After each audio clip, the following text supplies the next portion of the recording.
Hi, hello. This is Ezra Wingard with OCO's LGBTQ Drop-In and Team YHAP, and today we will be discussing binders and binding. So this will be a guide primarily for parents and guardians, but if you are a youth who is interested in this topic, you can follow along with that in mind. So let's get started with a couple important terms to know, starting with gender dysphoria and passing. So in this context, the concept of gender dysphoria may occur in transgender individuals. This is to say that it's not a requirement to be trans, and not every trans person will be experiencing gender dysphoria. It comes from a feeling of incongruence with one's gender and a general sense of feeling that a certain body part is not right. So this can include breasts for transmasculine people as well as genitalia and other secondary sex characteristics. And then for passing, it is the act of being assumed to be the gender that you identify as in public. So let's break that down a bit. For transmasculine individuals and trans men, this means presenting masculinely in public in order to be perceived as male.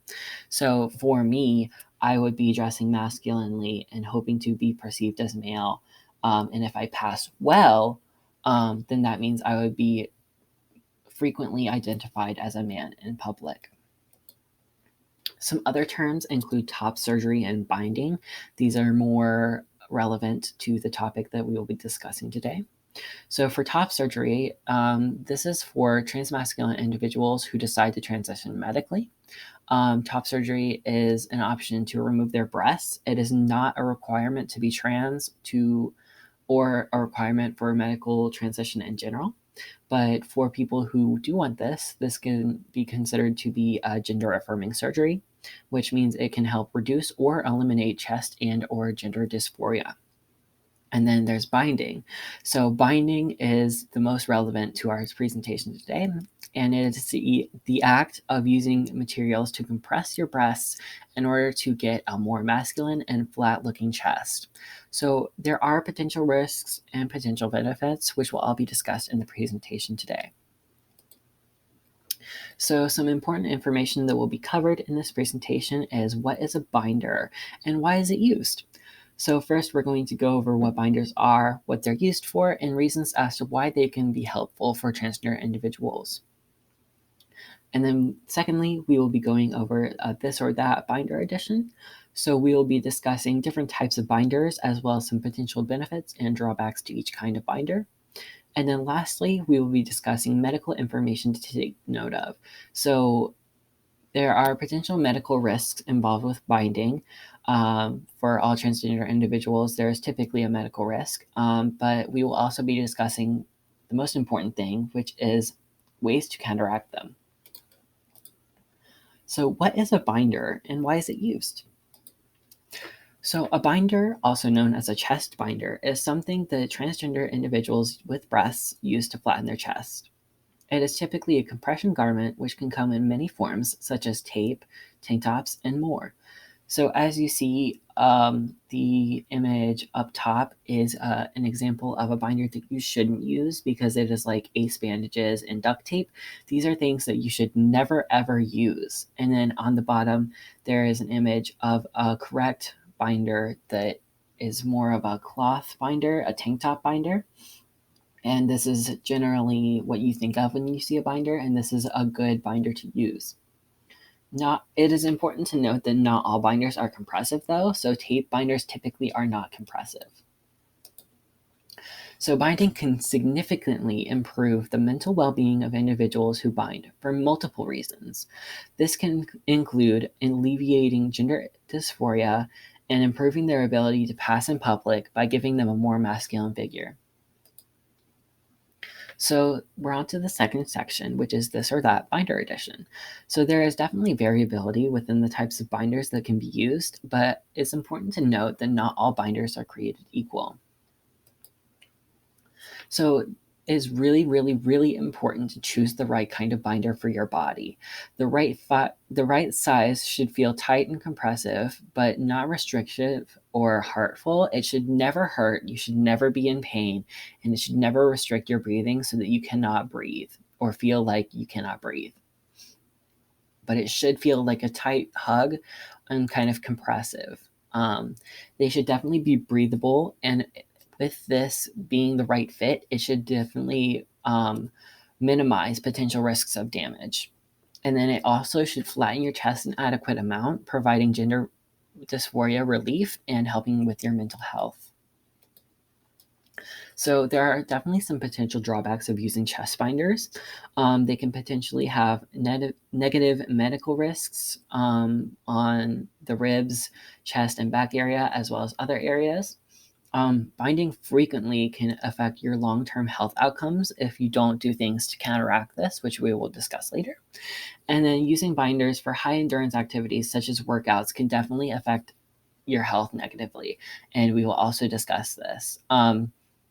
With resources online that discuss binding and chest binders, they will always tell you to never wear a binder when you are sleeping or working out. So we will also discuss this, and I really want to drill it in your head that you should never wear a binder with high endurance activities because it can affect your breathing if you do use it during workouts or sleep.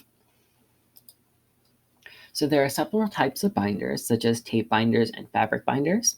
So one brand that we love to recommend is Trans Tape, and it is a great alternative to the more well-known fabric binders because it is made of hypoallergenic materials and is non-compression.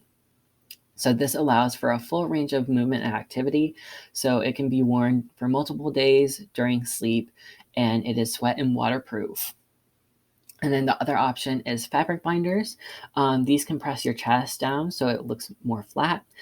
These can only be worn for a few hours at a time, such as 8 hours maximum. And it is never to be worn while sleeping or exercising. These are a lot more widely available than Trans Tape because they've been around longer.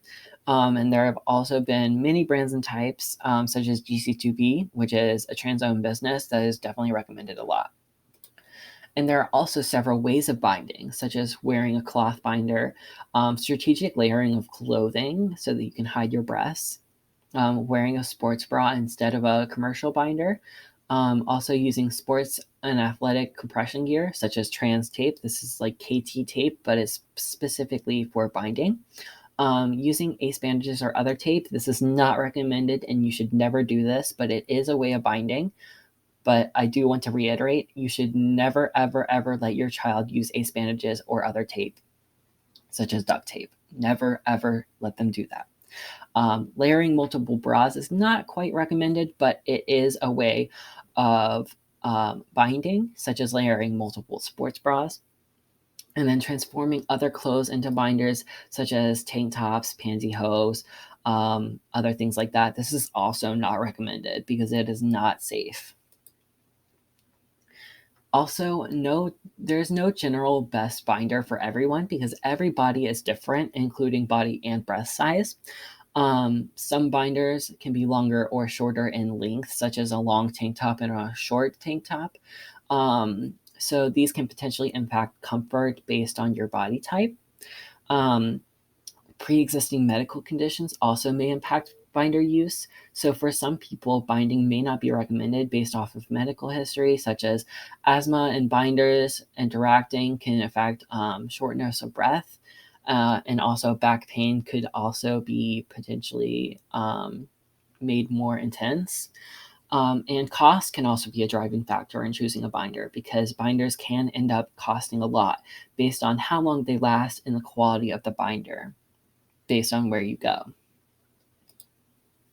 So section 3 is medical information to take note of. So it is very important to note that if binding is done incorrectly, there can be a lot of serious side effects. And the best way to counteract them is to practice safe binding habits, which are mentioned next. So first we'll go over the potential risks of binding. This includes pain, such as in your chest, shoulder, back, abdominal, or other areas. These are all possibilities from binding based on the area that is being bound.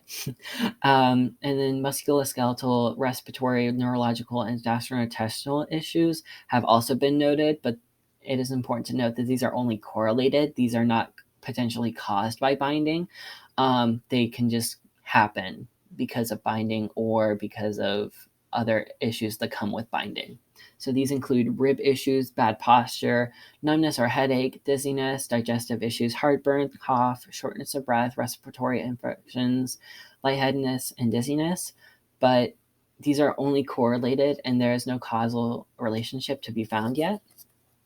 So binding is still safe if you take proper measures to counteract these things. And there are also skin issues that can come up. So skin infections, breast changes. This will not make your breasts smaller by any means. They will actually just change your breasts by making them saggy, potentially. And then you can also have breast soreness and scarring because of the binder potentially digging into your skin if you get a small enough size, which is not recommended. Swelling, acne, itchiness, skin changes, and more, because when you will be sweating, this could potentially affect your skin area. So there are definitely a lot of ways of minimizing risks with binding. So taking binder breaks. So this specifically means like taking hour breaks or days off. Taking days off from a binder can actually help minimize a lot more risks than just hours of binding. So typically we recommend wearing a binder for less than 8 hours a day. 8 hours is about the maximum. And we recommend having breaks for like on the weekends, not wearing a binder, or several days within the week, not wearing a binder, so that you can give your body a chance to breathe and recuperate from that. And then also during the day, taking your binder off for a little bit, doing some stretches, some exercises, and moving your body around so that you feel better. Also, getting the right size of binder for your body is extremely important because the fit is what makes a binder or breaks a binder for you. All bodies and breasts are different, so the size and shape of your binder would need to be considered. And if you need more information about how this stuff works, you can contact us. I will be showing our contact information. And then also using sports bras instead of a binder, or athletic compression gear such as trans tape and KT tape. These were actually found in the study that I've linked to be least associated with negative health outcomes, and therefore may be less dangerous than commercial binders. But if you are also following the other information on the slide, such as getting the right type of binder, getting the right size of sports bra, and also taking breaks, is very much recommended. So thank you for listening. And if you have any further questions, feel free to reach out to us. I've listed our Facebooks below. We will also have further presentations about LGBT and transgender topics.